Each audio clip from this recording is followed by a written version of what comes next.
السلام علیکم۔ امید ہے ناظرین آپ سب خیریت سے ہوں گے۔ میں حفیظ خان قادری اور آپ دیکھ رہے ہیں ہمارے یوٹیوب چینل فیضان غوث اعظم۔ اس چینل کے ذریعے میں اپنی ویڈیو میں آپ کو کلام پاک کی سورہ کی خاصیتوں کے بارے میں بتا رہا ہوں۔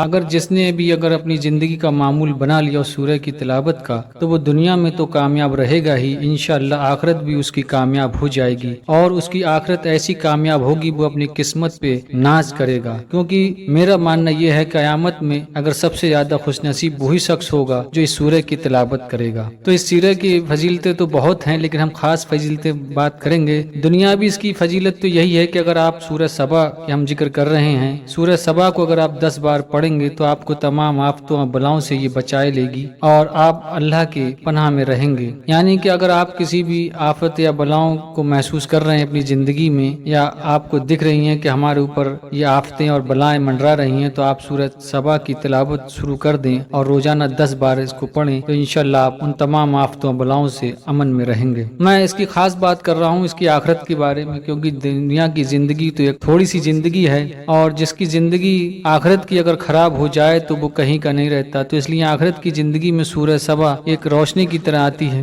جب آپ سورہ سبا کی بات کرتے ہیں تو آخرت میں اس کا اتنا بڑا مطلب کو ایسا خوشحال بنا دے گی کہ آپ اپنے اوپر رش کریں گے۔ تو سورہ سبا آنے کے لیے تو نبی کریم صلی اللہ علیہ وسلم نے فرمایا کہ جو شخص سورہ سبا کو پڑھتا رہے وہ خوش نصیب ہے، کیونکہ قیامت کے دن کوئی نبی ایسا نہ ہوگا جو اس کے ساتھ مصافحہ نہ کرے۔ یعنی ہمارے نبی پیارے پیغمبر جناب محمد صلی اللہ علیہ وسلم تو مصافحہ کریں گے ہی کریں گے، لیکن آدم سے لے کر عیسیٰ علیہ السلام تک کوئی نبی ایسا نہیں ہوگا جو شخص سے مصافحہ نہ کرے۔ آپ سوچئے ذرا کہ قیامت کا عالم ہوگا، نفسی نفسی ہر آدمی کر رہا ہوگا، اور یعنی اپنے یار دوست بھی ایک دوسرے کو، بھائی بہن ماں باپ بھی اپنی اپنی نفسی نفسی کرتے ہوں گے، لیکن نبی ایسے شخص کی تلاش میں ہوں گے جو سورہ سبا کو پڑھتا ہوگا اور اس سے مصافحہ کرنے کی خواہش رکھتے ہوں گے۔ تو تمام نبی جس سے اور ہمارے پیارے پیغمبر مصافحہ کریں تو اسے سمجھ جانا چاہیے کہ آخرت میری اب کامیاب ہو گئی ہے، میں آخرت کی جو امتحان ہے اس سے پاس ہونے کی امید لگا سکتے ہیں۔ وہ یعنی آخرت کا امتحان وہ شخص پاس کر لے گا، اس میں کوئی شک نہیں ہوگا، اور وہ جنت میں خوشی خوشی داخل کر دیا جائے گا۔ تو سورہ سبا کو اپنی زندگی میں پڑھنے کا معمول بنائیں اور اپنی دنیا آخرت کو کامیاب کریں۔ اب ہم بات کر لیتے ہیں ایک اور سورہ فتح کی خاصیت کے بارے میں۔ یہ بھی بہت ہی بابرکت سورہ ہے، تو اس کا دنیا بھی خاص یہ معاملہ یہ ہے کہ اگر اس کی تلاوت کا آپ معمول بنا لیتے ہیں زندگی میں، آپ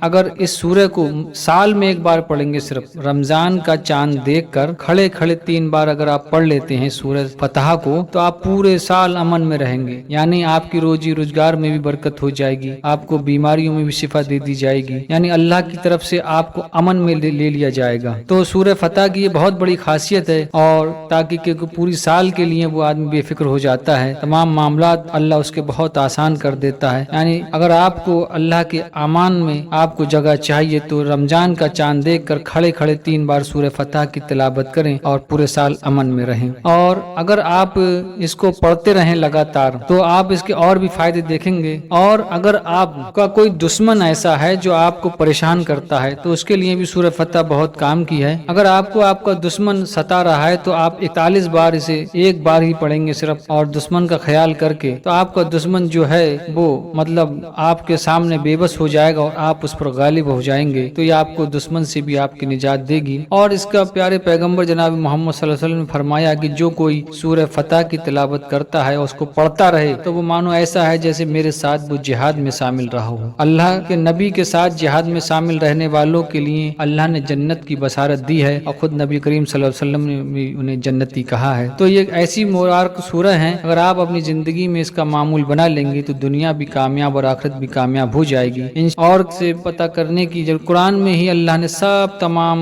علم رکھ دیا ہے۔ اگر آپ کو نالج ہے، اگر جانکاری ہے، اگر آپ کسی عالم سے اگر آپ سیکھتے ہیں تو آپ کو پتہ چلے گا کہ قرآن میں تمام اشیاء کا علم ہے، کہیں اور بھی ہمیں جاننے کی ضرورت نہیں ہے، قرآن میں ہی سب کچھ مل جائے گا۔ اس لیے آپ علماء دین سے رابطہ رکھیے اور علم سیکھنے کی کوشش کرتے رہیے۔ خدا حافظ۔